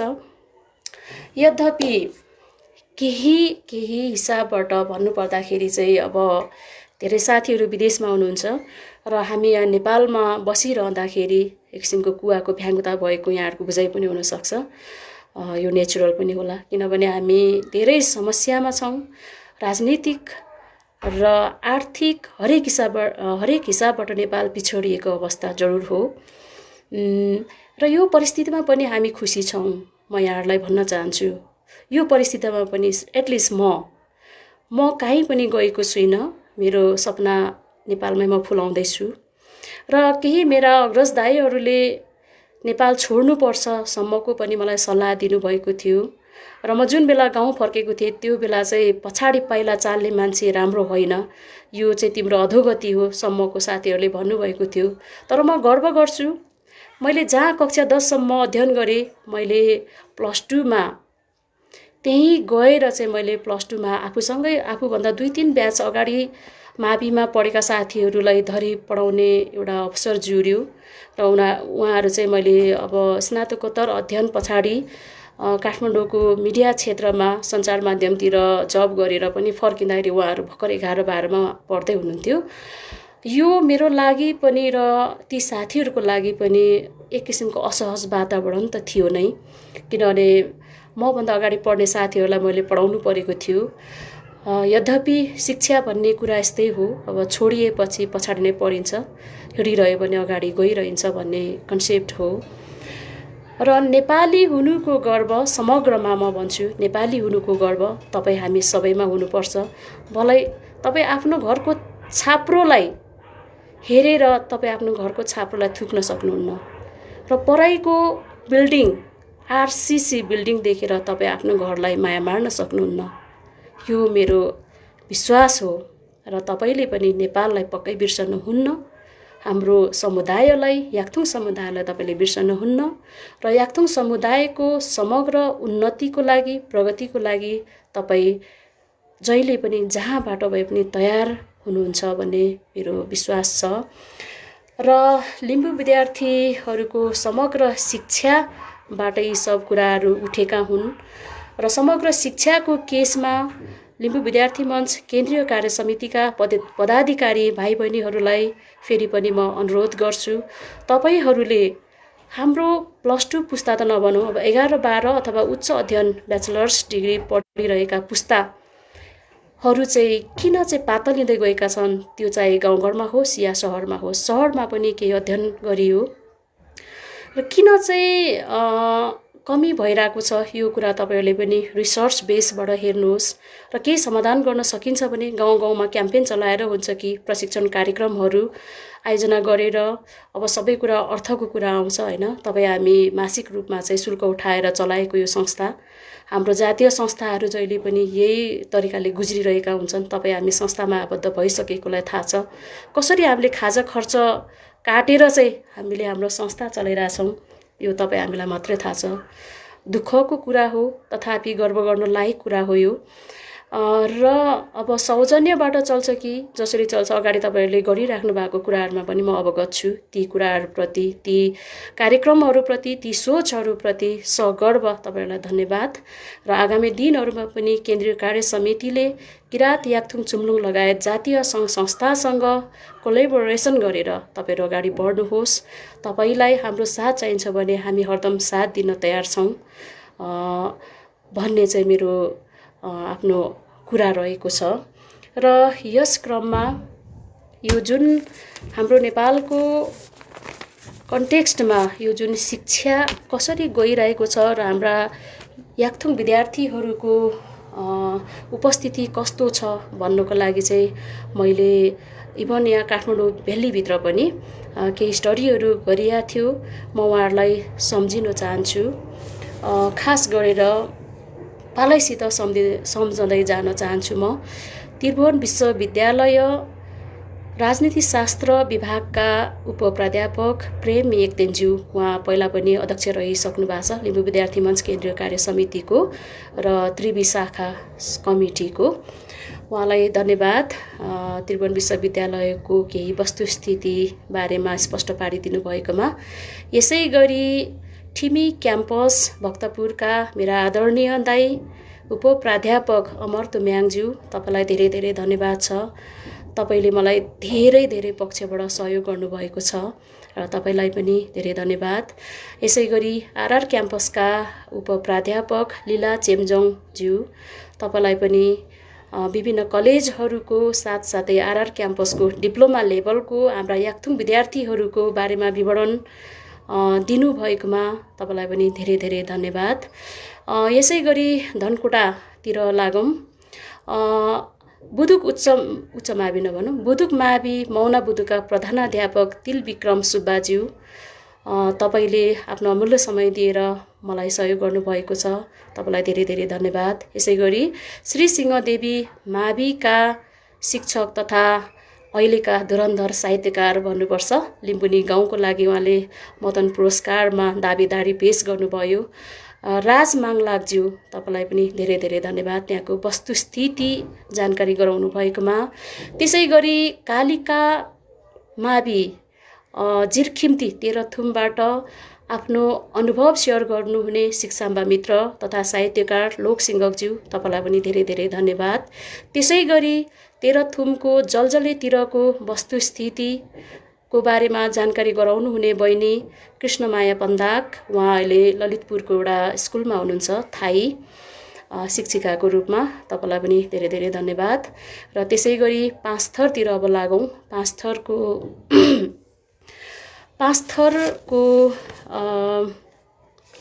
श्री पृथ्वी मावि यासोक पान्थरका शिक्षिका फुलकुमारी नेम्बाङज्यू, त्यहाँको वस्तुस्थितिको लागि तपाईँलाई धेरै धेरै धन्यवाद। र तपाईँले कक्षा 11 र 12मा लिम्बू भाषा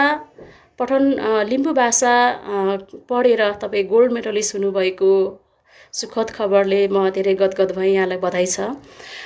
यसै गरी पान्थरकै श्री फाल्गुनन्द प्रावि इम्बुङका शिक्षक तथा याक्थुङ भाषा आन्दोलनका अग्रणी आदरणीय दाई मलिसा याक्थुङबाज्यू, तपाईँबाट पनि मैले धेरै कुरा थाहा पाएँ।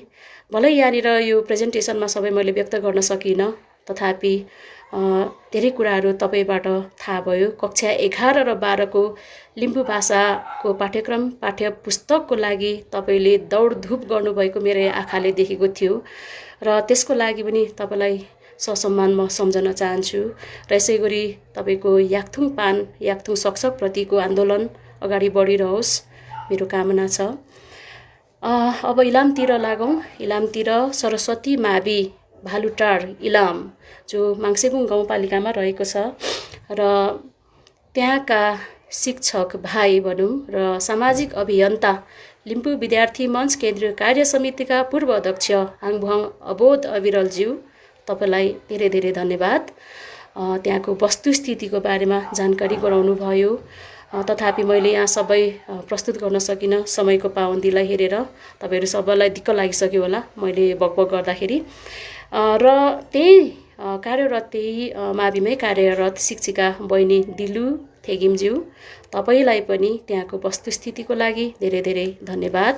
यसै गरी हाम्रा युवा भाइहरू लिम्बू विद्यार्थी मञ्च केन्द्रीय कार्य समितिका महासचिव गुलसन आङबुहाङ भाइ, तपाईँलाई धेरै धेरै धन्यवाद। त्यसै गरी लिम्बू विद्यार्थी मञ्च त्रिवी शाखाका सचिव पुष्पा फत्र बहिनी, तपाईँलाई पनि धेरै धेरै धन्यवाद। र आफ्नो युथ भिजनको लागि एजुकेसन भर्सेस मनीमा चाहिँ कुन इम्पोर्टेन्ट छ र महत्त्वपूर्ण चाहिँ कसलाई लिने भन्ने कुरामा आफ्नो भिजन दिने धनकुटा बसन्तारका संजोग, धेरै धेरै धन्यवाद संजोग आफूलाई पनि। र लगभग मैले झन्डै बिर्सेँ यो आनिपान सम्बन्धी र लिम्बू भाषामा किराँत याक्थुङ चुम्लुङको के कस्तो भूमिका रहिआएको छ भन्ने कुरामा मैले योगराज वनेम दाइलाई सोधेको थिएँ। उहाँ बिरामीका बावजुद पनि उहाँले मेरो जिज्ञासाहरूको सबै उत्तर दिनुभएको थियो। इभन आनीपान सम्बन्धीको मैले धेरै कुरा त राखिनँ, तर आनीपान चाहिँ अहिले पनि हाम्रो लिम्बू बाहुल क्षेत्रमा आनीपान कक्षा 1 देखि 5 सम्म चलिरहेको छ र यसको लागि किरात याक्थुङ चुम्लुङले पनि महत्त्वपूर्ण समन्वय गरेको कुरा उहाँबाट प्रष्ट भएको छ। र कक्षा 6 देखि 7, 8 सम्म पाँचथर पाँचथर जिल्लामा भनौँ होइन, त्यहाँको गाउँपालिका अथवा जिल्लाबाट चाहिँ अगाडि बढिसकेको कुरा थाहा पाउँदाखेरि लगभग पाठ्यक्रम विकास केन्द्रले पनि कक्षा 6 को पाठ्यपुस्तक बनाइसकेको कुरा उहाँले जानकारी दिनुभएको थियो। योगराज वनेम दाई, तपाईँलाई पनि धेरै धेरै धन्यवाद। र अन्त्यतिर मैले झन्डै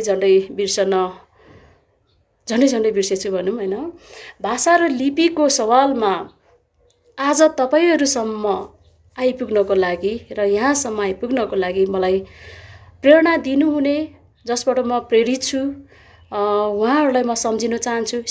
स्पेसियली सिक्किमबाट मिक्केगुवा भन्ने हवाई पत्रिका पठाएर उहाँको सुन्दर अक्षर लिखित मिक्केगुवा हवाई पत्रिका मैले जुन बेला चाहिँ ब्याचलर्स लेभल अथवा CL लेभलमा पढ्दै गर्दाखेरि मैले पहिलोपल्ट पाएको थिएँ। सिक्किमबाट पठाउनु भएको थियो। आदरणीय लिम्बू याक्थुङ भाषा भनौँ, याक्थुङ पान सकसक साहित्य सङ्गीत सबै क्षेत्रबाट एकदमै धरोहर व्यक्तित्व हुनुहुन्छ आदरणीय दाजु बिबी मुरिङलाज्यू। तपाईँलाई मैले गुरु मान्छु र मानिरहनेछु। तपाईँलाई धेरै धेरै धन्यवाद। आफ्नो भाषामा अलिकति भए पनि बोल्न मलाई अब कुनै पनि हिचकिचाहट लाग्दैन। तपाईँलाई त्यो वातावरण, त्यो प्रेरणाको लागि तपाईँलाई म धन्यवाद दिन चाहन्छु। यसै गरी अखिल भारत लिम्बू महासङ्घका अध्यक्ष र सिक्किम अकाडेमीका अध्यक्ष मेरा आदरणीय दाजु SR खजुमज्यू, तपाईँलाई म आजीवन एकदमै अनुग्रहित छु तपाईँको प्रेरणादायी सल्लाह सुझावको लागि र तपाईँको प्रखर लिम्बू भाषा याक्थुङ पान तपाईँले जसरी बोल्नुहुन्छ मलाई एकदमै लोभ लाग्छ। तपाईँ बोल्नुहुँदा सुनिरहँ जस्तो लाग्छ र आफूलाई पनि कहिले म यसरी नै प्रखर तरिकाले खरर बोल्न सक्छु भन्ने मलाई लाग्छ। प्रेरित छु र तपाईँप्रति आजीवन ऋणी छु। यसै गरी नेपालतिर फर्केर हेर्दाखेरि विशेषतः मेरो लिम्बू भाषा र साहित्यको प्रेरणादायी भूमिकामा रहनुभएका आदरणीय साहित्यकार द्वय भन्न चाहन्छु। झापामा हुनुहुन्छ उहाँहरू, सेसे मिसे नाल्बो र सेस्याङ फ्याक दाई।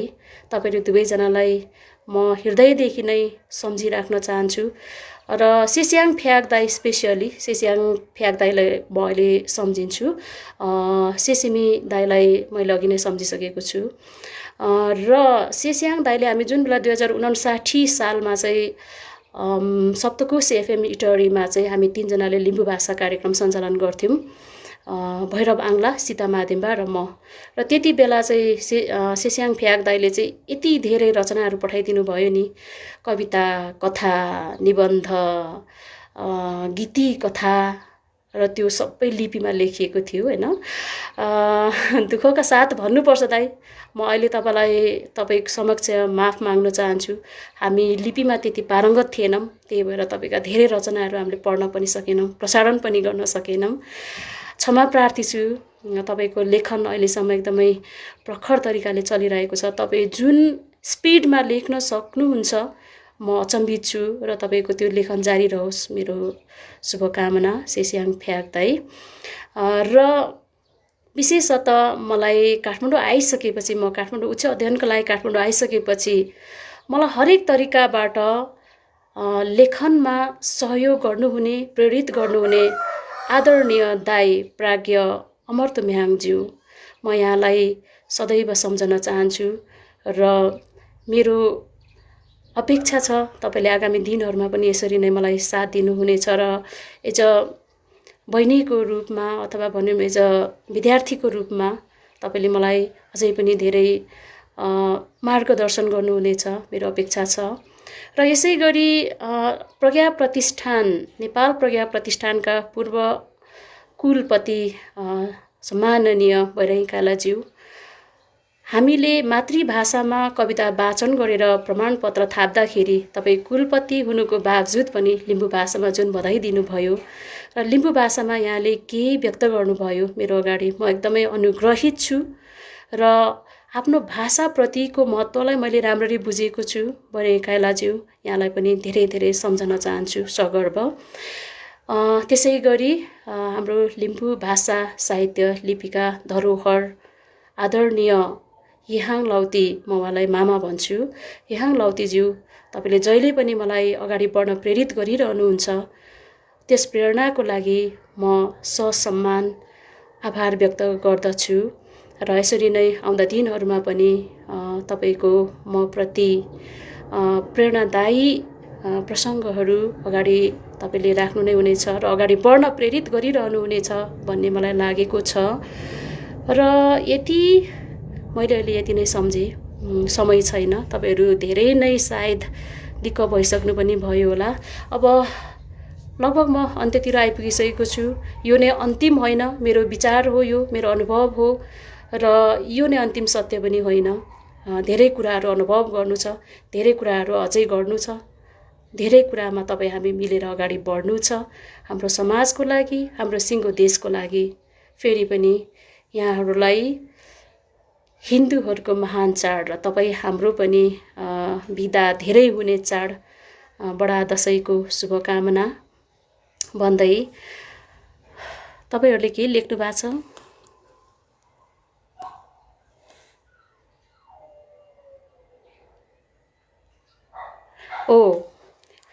टिभी लिम्बू लाउती, सकिन्छ भने लिम्बू विद्यार्थी मञ्चमा आबद्ध आदाङ बादाङमाहरूले याक्थुङ भाषामै प्रस्तुति दिएको राम्रो, बहुत राम्रो तपाईँको सुझाव। तपाईँले बुझ्नुहुन्छ भने, अफकोर्स तपाईँले बुझ्नुहुन्छ भने म लिम्बू भाषामा पनि दिन तयार छु, तर तपाईँले मात्रै बुझेर भएन नि, होइन? यहाँ हामी सबै लिम्बूहरूले लिम्बू भाषा बुझ्छौँ र किनभने तपाईँ आफै त लिम्बू भाषा बोल्नुहुन्छ कि हुन्न मलाई थाहा छैन, सरी माफ गर्नु होला, बुझ्नुहुन्छ होला, तपाईँ बोल्नुहुन्छ होला, तर हामीले एकजनालाई मात्र अथवा सीमित याक्थुङ भाषीलाई मात्र हामीले मध्यनजर गर्नु भएन, होइन? जो चाहिँ अब इन्टरकास्ट होस् या कुनै माध्यमबाट होस्, उहाँहरू आफ्नो भाषा बोल्न सक्नुहुन्न, बुझ्न सक्नुहुन्न। उहाँहरूको लागि हाम्रो भाषाको माध्यम नेपाली हो र हामी नेपाली भएको हुनाले नेपाली बोल्दा केही त्यस्तो थेदिकाङ मेबेनिन भन्ने चाहिँ आङ्गारे नसान है। र बोल्नै नसकिने भन्ने त छैन, हेर्नुहोस्, बोल्न सकिन्छ। पामै पोङीले तगी पेगमा सुक्ते पामा सुक्ते कर केरेकले कुसुङ मिनितिर पोङेर अब पान आदाङबे पेली फाक्तुङ लयले लागि र यामो किदाबा आदाङबा आदाङमा हारे याक्थुङ पान्दाङ आबाङे पान हा मिउ खुइग्लबा गनसान चुङवा र खेम्बेरी हाम्रे किले के घेम्बा किनिबा ओगमेपा आदाङबा सिर्याङ याक्थुङ पान्दाङ पामा पोखे कुसिङ डिमा पोखे खेन पानी चेवा अनि याक्थुङ पानीमा मेभेचुमिन अनि याक्थुङ सक्सकको साप्तुम अनि याक्थुङ पान पारी आङ्गारेन खेन पेलिवा आदाङबे पानी गुसिङ नितुला मेलो र धेरैजनाले लिम्बू भाषामा नै प्रस्तुति दिएको राम्रो भन्नुभएको रहेछ। त्यही मैले अघि यहाँहरूलाई अनुरोध गरिसकेँ, होइन? र आगामी दिनहरूमा फेरि पनि बोल्ने मौका भयो भने म तपाईँलाई लिम्बू भाषामा याक्थुङ पानमा खरर बोलेर सुनाउने छु। त्यसको जवाब तपाईँले याक्थुङ भाषामा खरर दिनु होला है।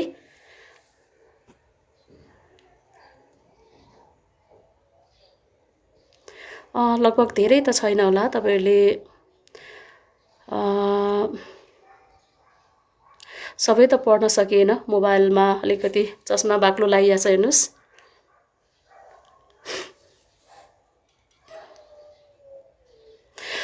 र आदाङबा आदाङमा से आर गाबानी बागो नुप्सुङ। अब म लिम्बू भाषामा याक्थुङ पानमा अलिकति बोल्छु है, तपाईँहरूको जिज्ञासालाई पनि शान्त गरौँ, होइन? सुरुवातमा लिम्बू भाषा बोलियो, सरी नेपाली भाषा बोलियो, अब लिम्बू भाषामा अन्त्य गरौँ, होइन? र नेपाली भाषा हुँदै लिम्बू भाषामा हामीले ट्रान्सलेट गर्दाखेरि एकुजेट हामीलाई बोल्न अलिकति अप्ठ्यारो त हुन्छ नै, तथापि बोल्ने कोसिस जारी रहनेछ।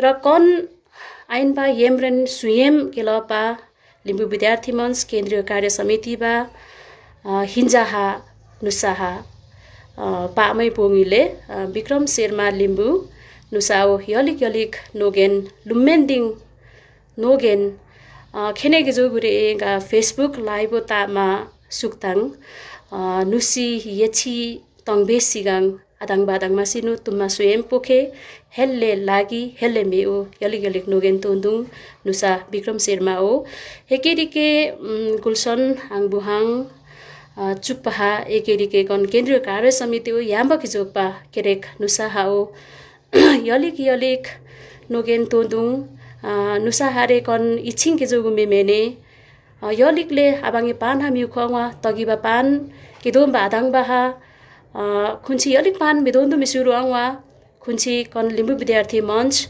कन याक्थुङ निछामसा किरबा वा खेबा पानहा यलिक सुजाहा खुन्ची मेदोन्दु मिसुरु आङवा मेलो हेल्ले चोगुले इंगागा खुन्ची मेदयुबा लामो आदाङबा तगिबा आबाङे पान केजेङबा आदाङबा हारे मेदयुबा लामो आंगा लाङखेकमा सारिके कुसा नुरे पातुम खेमा सारिक साक्तेबाको मेन्दुक हेले लागि यलिक नोगेन हक्याङ तगिबा आबाङे सुजाहा गिदोम्बा आबाङे पान गिदोम्बा लिम्बु विद्यार्थी मञ्च ओ तगी सकेवाबा नो याम्बकी जोगपा नो इच्छिङकी इपा आदाङबा सिरुवाङ यलिक नोगेन तोन्दुङ आरो केदाबा येम हाओ यलिके पान हा तार पेकी लाखेलबा इतुङवा क्याङ खेले लागि हिन्जा नुसा हारे याम्बक नुरिके मिजोगु गिलबा निङसाङ चुङवा र कम्पेरिगलक पातुमला यमिन यलिके पे मारे आदाङ मासे आतिगे वइसाङ आबाङे तेनु नुरिका वयमे मांगिले तागेरा नियबु मांगिले पातुम या युमा मांगिले आदाङ मासे केरेक्ताङ सेपके जोगिर कन आंगलाम पेलिवा सेवा तोन्दुङ आदाङ मासे आल्लो कम्पेरिगलक तोन्दुम यामो येम वानेग्र तुम्मा सुएम पोंगनेग्र आदाङ मासिनु नुरिकाङ आदु मेग्रबा नसानवा हेले लागि अनि केरेक हिङमाङ वामा पोखे अनि केरेक आबाङे तेन्नो आबाङे पानरे आबाङे सक्सकरे आबाङे साक्थिमरे मेउ अनि मेन्दङ नो याबक चौमाङ होई केरबा आंगालाम पेली तोन्दुङ ल आलो आबानेन बागो सुपसुङ सेवारु नोगेन्द्रो